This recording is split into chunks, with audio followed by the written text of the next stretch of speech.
Hi, very good evening. Sorry for the delay first of all. So this session will have an online test, right? So I'll give you 10 multiple choice questions. I'll read out the questions for you and I'll be a moderator here and we'll see how we are going to answer. So I'm going to give you the right key after announcing or after discussing each question, right? So at the end of this session, out of 10, let's see how well you score. So right answer as usual +4, wrong answer -1, right? So we'll proceed that way in this session, right? So we'll have cumulative pattern, like we'll have questions from different subjects combined. Okay, I hope you're ready. So we'll proceed with our first question. Just give me 2 minutes, right?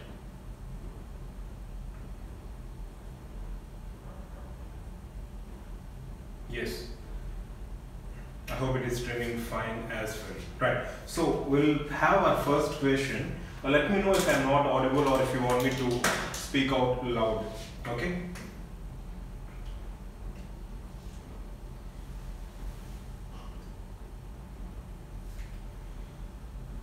The first question is before that. Okay. Very good evening, all of you. Right. So first question: the best storage media for an avulsive tooth is? The best storage media for an avulsive tooth is, and the options are milk, saliva, normal saline, tap water. So what is the best storage for an avulsive tooth? Milk, saliva, normal saline and tap water.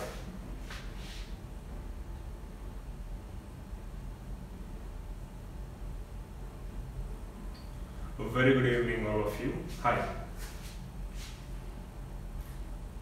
Among the given options, right? Milk, saliva, normal saline and tap water.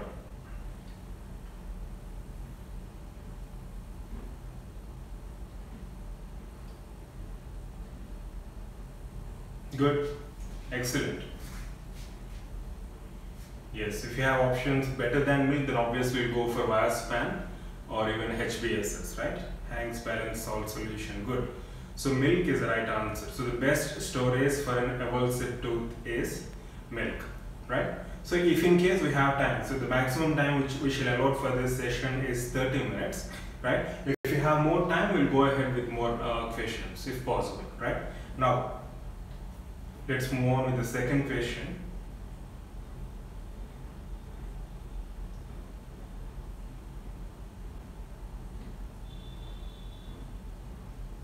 Which of the following is true about root canal irrigation?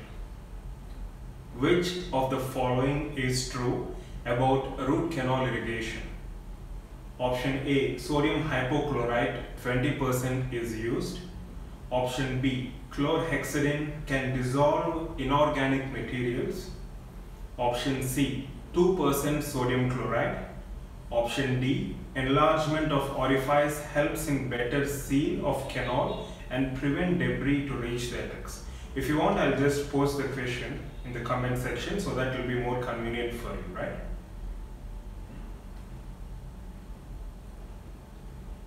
Yeah, I'll read out the question and also simultaneously we'll try to post the comment in the live chat here.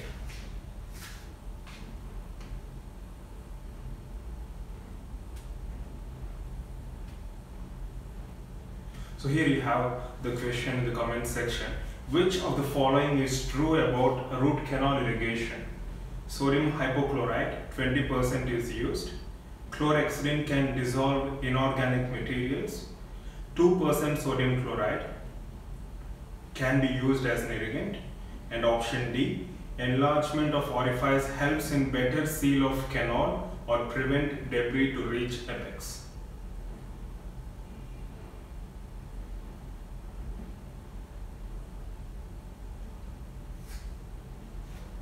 So which among the following is true about root canal irrigation?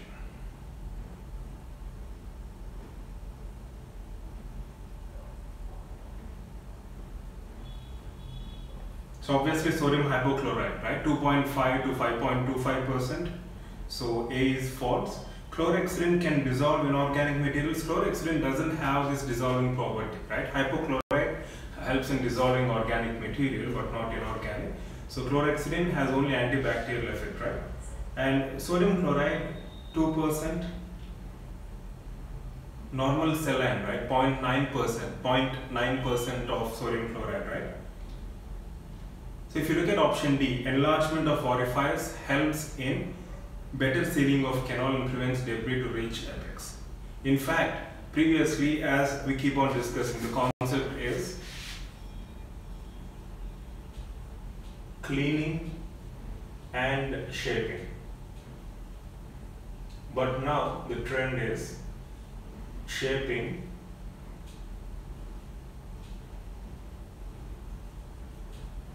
for sake of cleaning. So we are shaping a canal in order to facilitate cleaning, of the critical apical third area, right?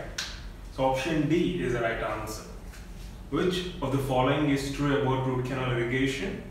Enlargement of orifice helps in better seal of canal and or prevents debris to reach the apex, right? So option D is the right answer. I hope it's clear, right?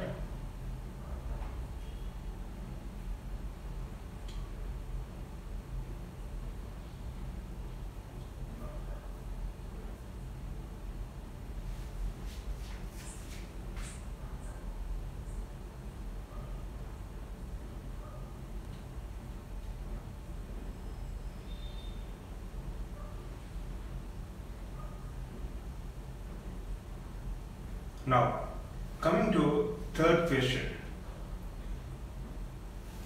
Most common reason for pain after RCT. Most common reason for pain after root canal treatment.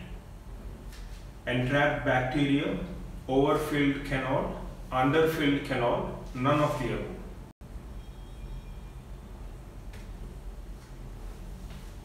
The most common reason for pain after RCT. The most common reason. Entrapped bacteria, overfilled canal, underfilled canal.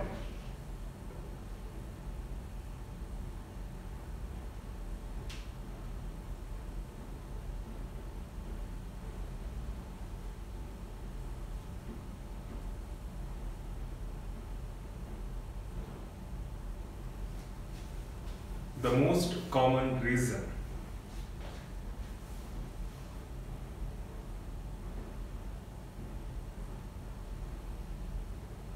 Yes.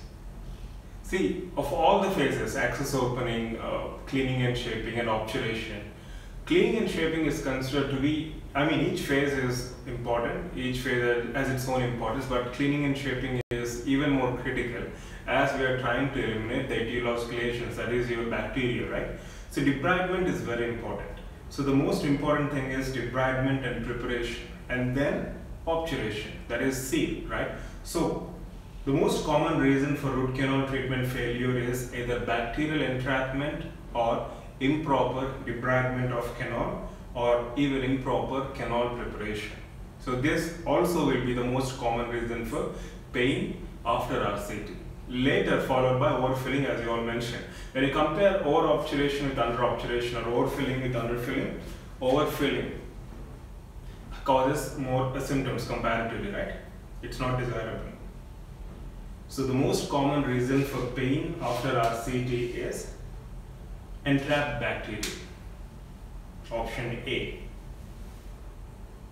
I know it's challenging, it's a bit confusing, but you know what? We have to go by the literature.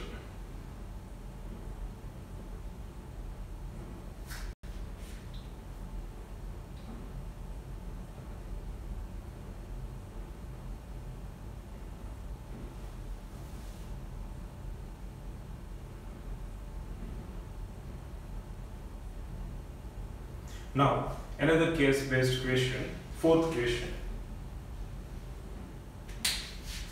I hope you guys are able to follow, right? Yeah.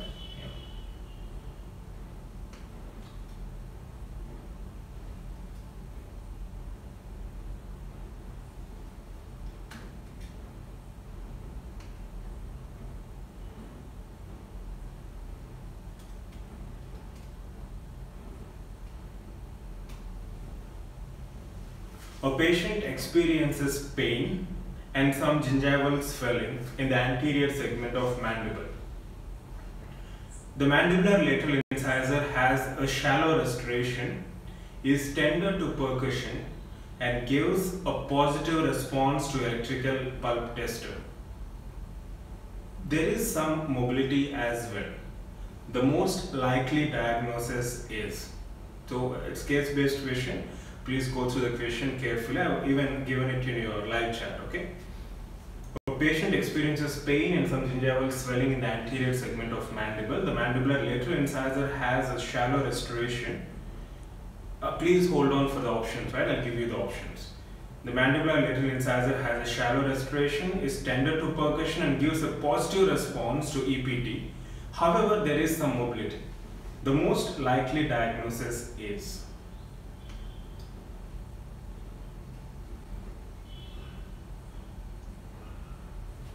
yes, Rajeshwari, definitely I'll consider. Drop a mail at proudtobedentist@gmail.com, right? Yeah.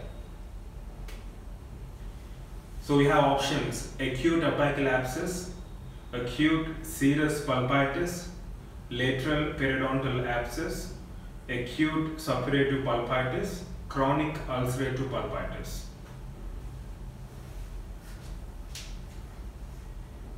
Go through the options carefully and answer accordingly, right?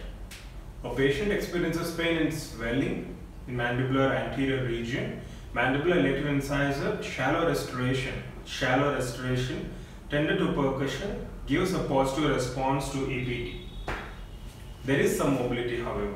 The most likely diagnosis is. So, positive response to EPT gives you a clue that the tooth is vital, right? Tenderness to percussion can be either tenderness to vertical percussion or horizontal percussion, which hasn't been mentioned here, right? However, the restoration has been shallow, but there is some swelling, right? So, most commonly, it could be a case of option C, right? Good. As most of you answer, it's lateral periodontal abscess. Periapical abscess, obviously, you will find non-vitality, right? Yeah. And also, it's mentioned that patient experiences pain and gingival swelling. This should give you some clue pertaining to the answer, right? Yeah. It's option C, lateral periodontal abscess. Good. Yes.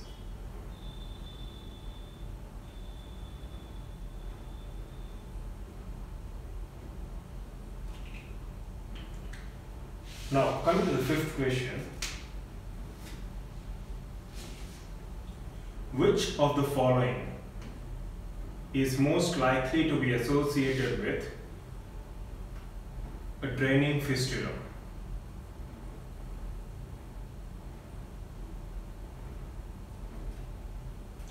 Yes, Ramya, you refer the fixed solution composition and get back to me, right? I wanted to refer. So before that, just hold on for 1 second. Rajeshwari, you have any questions, any other questions apart from that being discussed here? You can drop a mail. I'll answer in my mail, right? So that others will not get disturbed. And Nihar Ranjan, you want me to explain again? The case is like the case which has been mentioned before, it's a vital tooth. It's mentioned that clinically there is pain and also gingival swelling, which shifts your diagnosis mostly towards your periodontal pathology, right? So it's a case of lateral periodontal abscess. Go through the question once again, you'll understand. Ramya, so you have a question regarding amalgam disposal. So refer, give me your reference, and then come back to me. Drop a mail. I'll definitely guide you accordingly, right? Yeah. So coming to the fifth question, which of the following conditions is most likely to be associated with a draining fistula? So I'll give you the options.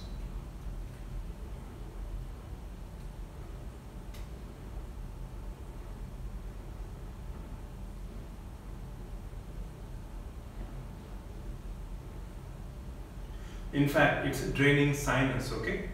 Just modify the question. Which of the following conditions is most likely to be associated with draining sinus? And you have options: chronic periapical periodontitis, reversible pulpitis, hypercementosis, traumatic bone cyst.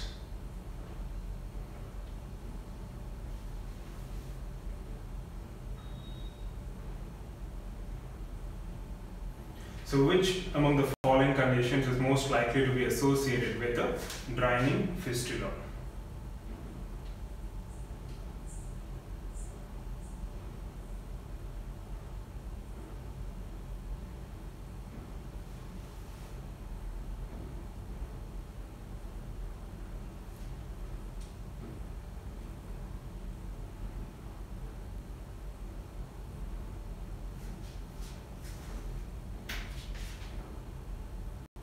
Good. So almost we have an unanimous answer. Hypercementosis, nothing to do with your sinus or fistula. Traumatic bone cyst, no. So this is chronic periapical periodontitis is most commonly associated with your sinus tract than your reversible pulpitis, isn't it? So option A is the right answer. Good. Now let's have our sixth question. So option A is the right answer for fifth. So you can take screenshots and you can save them for later reference if you want to discuss them further in your groups.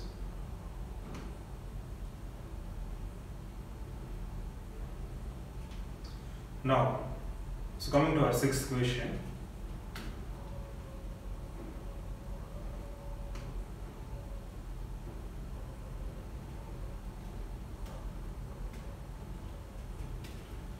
In severe periodontitis, probe, option A, gets stopped by calculus, goes beyond junction epithelium into the connective tissues, touches the kernel and at the end of junction epithelium, touches the middle of junction epithelium, touches the sulcular epithelium. So in case of severe periodontitis, where does your probe enter? What is the terminal extent of your probe entering into your sulcus? In severe periodontitis, probe goes till where? So that's the question.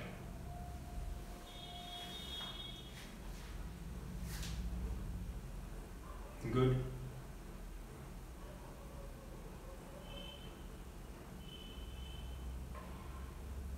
So in fact there is breach in junctional epithelium and sulcular epithelium, that's in a case of normal scenario, right? Normal probing depth. So it's option B, as most of you rightly mentioned, goes beyond junctional epithelium, enters into the connective tissues, right? So we already discussed this in our textbook discussion previously, periodontal pockets. You can go through Karanza or a textbook discussion for more information, right? So we'll have our next question.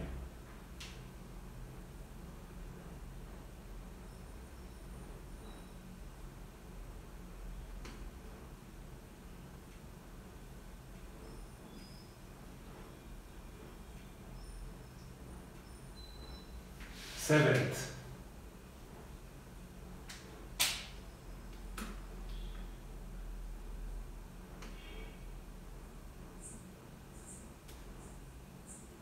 How do you assess that the root planing is completed? How do you assess that the root planing is completed? There is no bleeding on probing after 3 weeks. There is no inflammation of gingiva after 3 weeks. Check the root surface for smooth and shiny surface. Option D, none. So how do you assess the root planing is completed? So what is the criteria? There is no bleeding on probing. There is no inflammation of gingiva. Check the root surface for smooth and shiny surface. And option D, none of the above.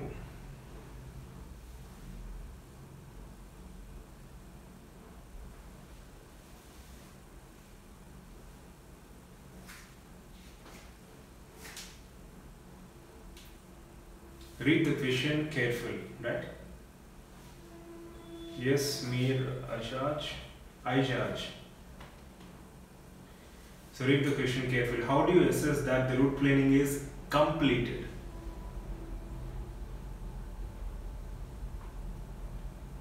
How the root planing is completed. But the question is, not on how effective the route planning is or how successful the route planning is.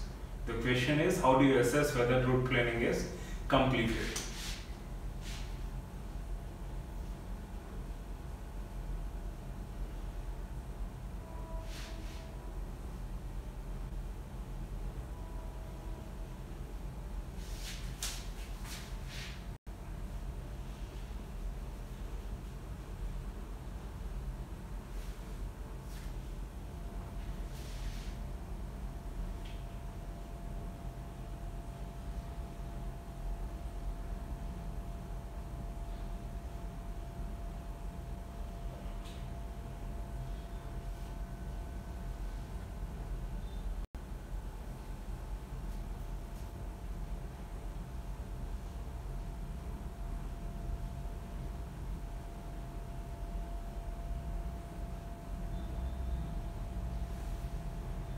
Usually we have this tendency to select option A.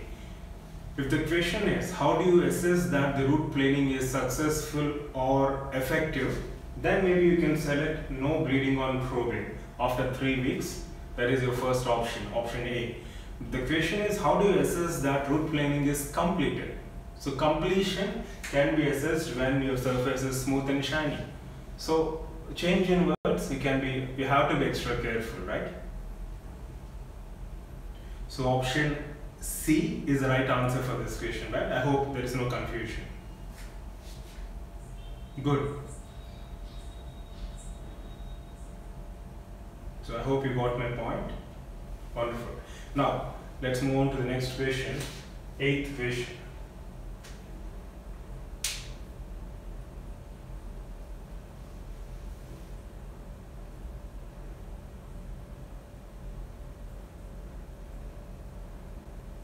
We have some case-based questions also. We'll have separate session for them. I mean, they'll have one radiograph being projected, or usually we have these questions. You have these scenario-based questions in your ADC exams, Australian Dental Council licensing exam, where they'll give you a radiograph and they'll have n number of complex questions from that radiograph. So we'll have a separate session on that. But anyways, we'll try to move closer to that, right? We'll have more and more case-based questions, because mostly the questions that you face, they are clinically oriented, isn't it?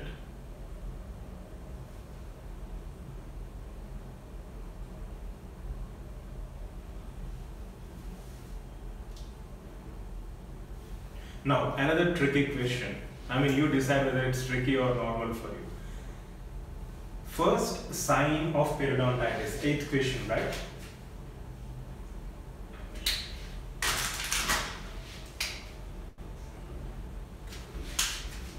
So what is the first sign of periodontitis? Please wait for the options.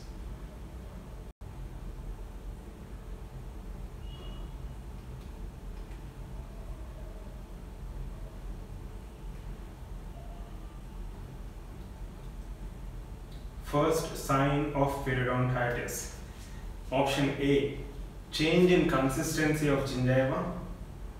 Option B, drifting of teeth. Option C, mobility. Option D, pocket formation. First sign of periodontitis.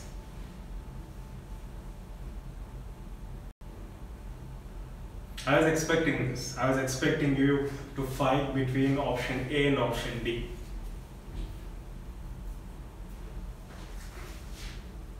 No, we have even option B. So what is the first sign of periodontitis?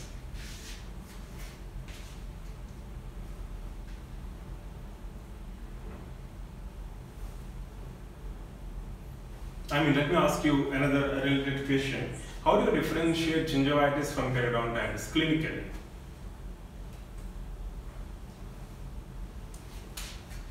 Yes. So the first sign of periodontitis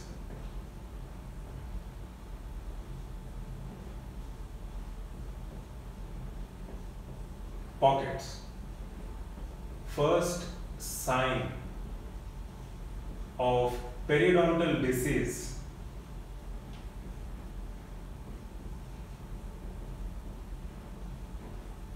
is change in consistency of gingiva.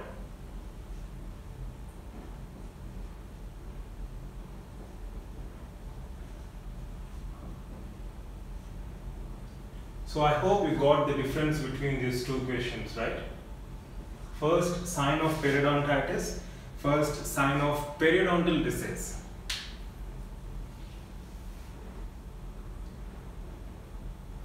Good, Subha. Yes, Abhishek, prayer now.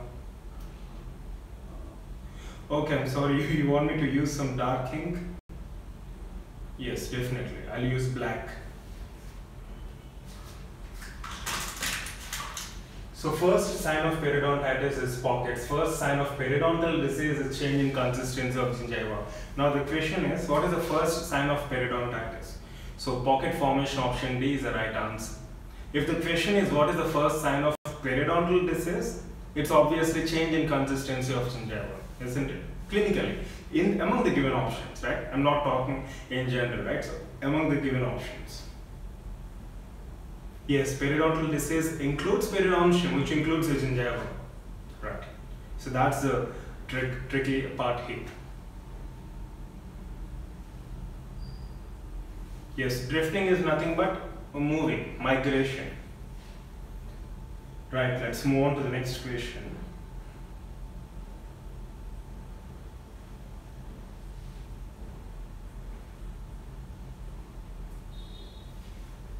Another clinical based question. How many of you have used ultrasonic scalers in your practice or in your college? Thumbs up.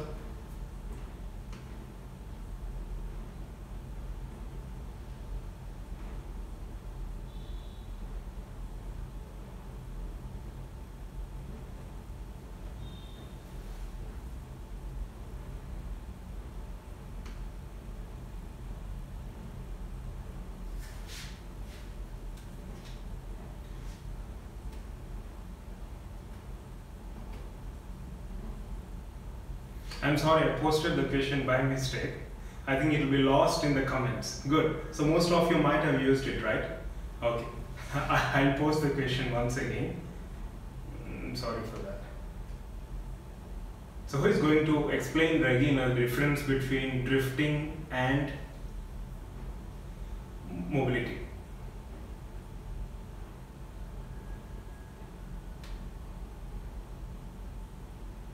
So in the meantime, I'll post the next question, right?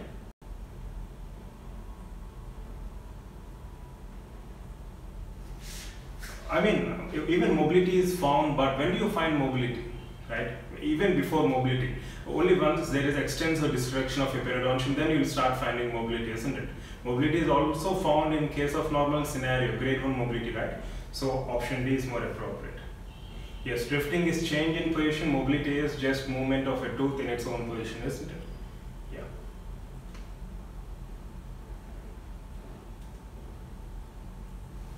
Now, coming to the 9th question.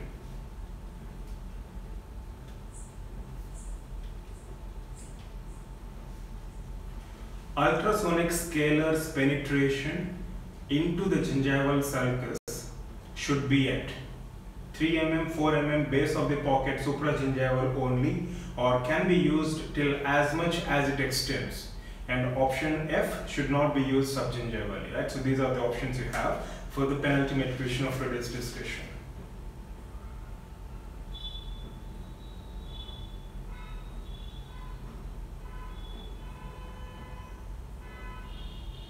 Mir, I hope you got my point, right?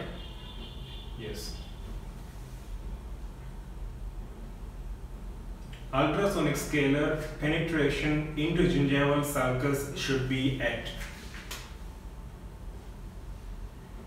3 mm, 4 mm base of the pocket, supragingival only, can be used till as much as it extends. Option F is should not be used subgingivally. I mean, a few of you have selected option F. Why do you think we should not use it subgingivally? Then how are you going to remove calculus or a subgingival plaque? Can be used till as much as it extends? Seems to be a safe answer.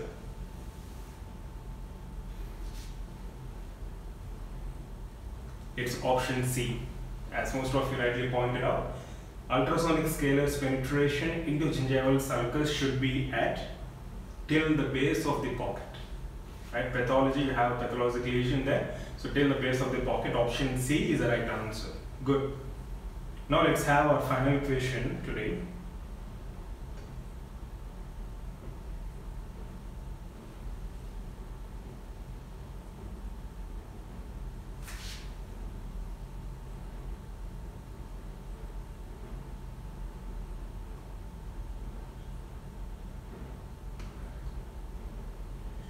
Yes, Unmesh, my mail ID is proudtobedentist@gmail.com.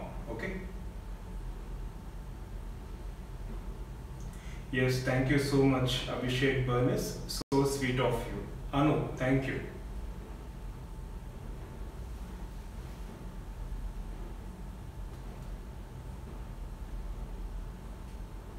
Don't be in a hurry to answer this question. We still have options, right? Yes, Pradeep. Good.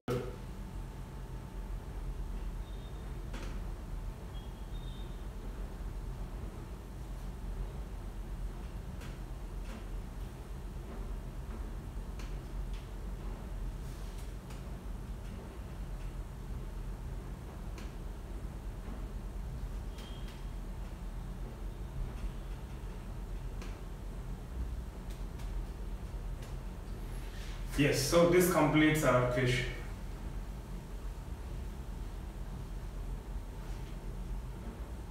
Clinical diagnosis, the final question for today's discussion. It's already 35 minutes, right? So clinical diagnosis of periodontitis requires the presence of, we have 4 options like bleeding upon probing, loss of periodontal attachment, periodontal pocket, and tooth mobility. Now coming to the options which you have to choose. Option A, 1, 2 and 3. Option B, 1 and 3. Option C, 2 and 4. Option D, 4 only. Option E, all of the above. So, clinical diagnosis of periodontitis requires the presence of bleeding upon probing, loss of periodontal attachment, periodontal pocket, tooth mobility. Now, what is your option?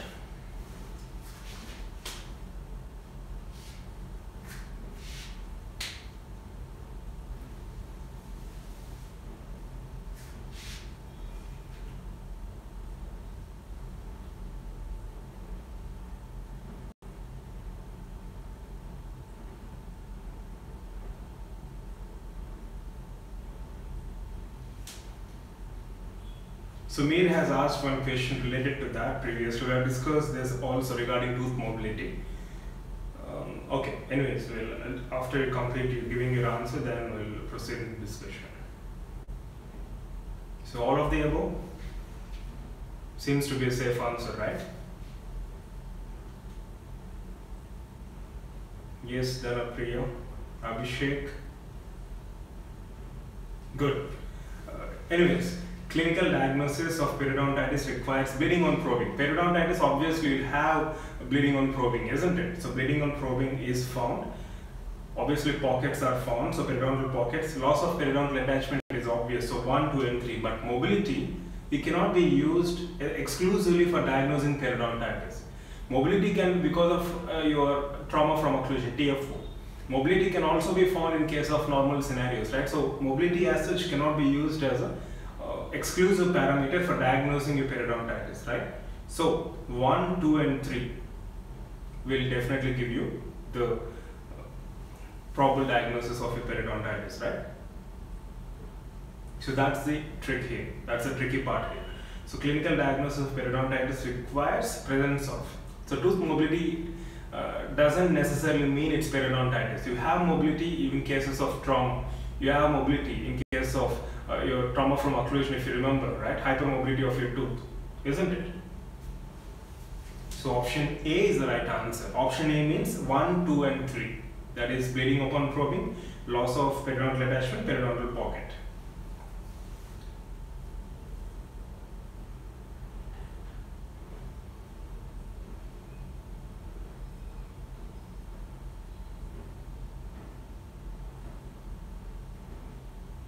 Yes, even in presence of cyst, isn't it?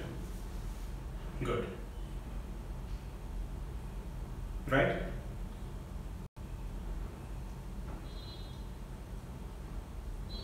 Yes, in which other conditions do you find bleeding? Maybe in cases of trauma, but bleeding upon probing, right? Isn't it? It's a classic case of your periodontal infection.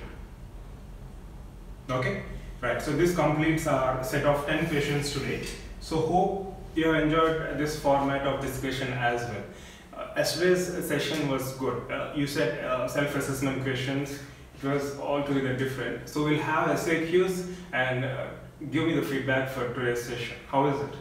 If you like this format, we shall repeat the same as many times as possible.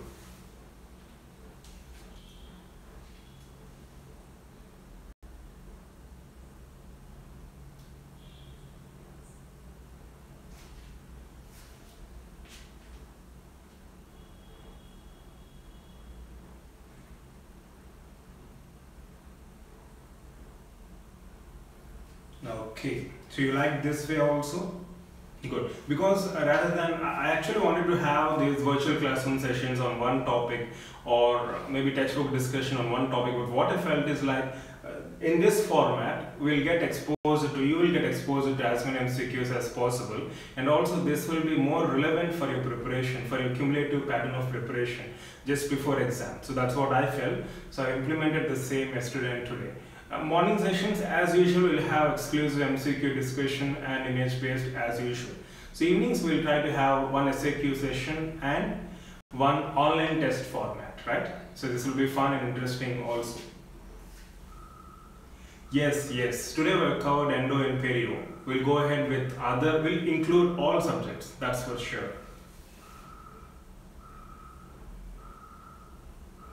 Yes, Prerna, you can drop a mail, I'll send you a schedule, live session schedule, right? Yes, definitely. We'll have, okay, in that case, we'll go ahead with general medicine and surgery whenever possible. Yes, Mir, we're exclusively focusing on MDS, right? MDS entrance. So I'm sorry, I can't really help you much. You say MBBS, so I hope you're preparing for post-graduation, right? MD.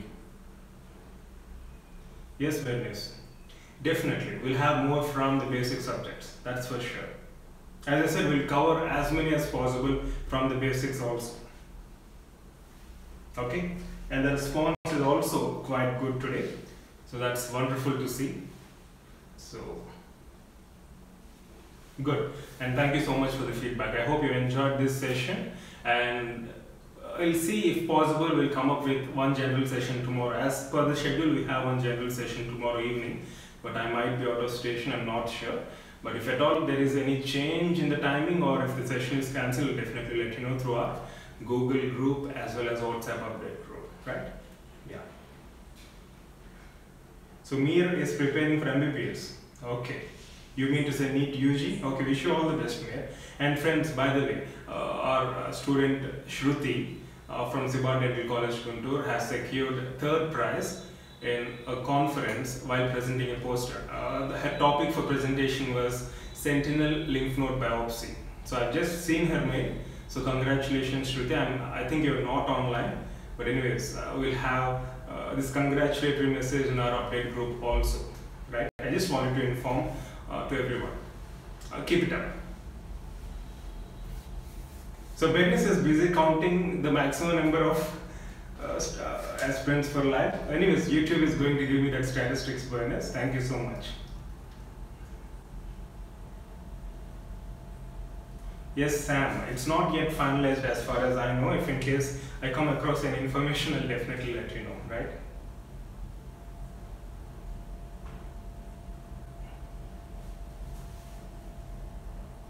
Yes, Freddy. We'll cover basic subjects, don't worry, right? Yeah.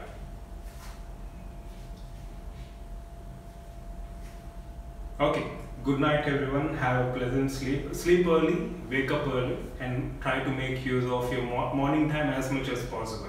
I've experienced it, so morning 4:30 to 8 a.m. is the best time. You'll have plenty of time in a day. You can use it to the maximum extent possible, right? Yeah.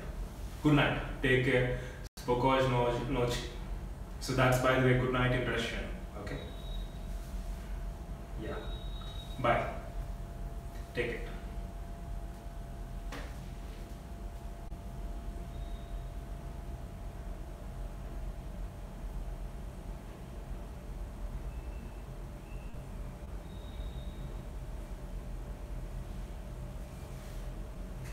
Yes, definitely I'll consider. Right.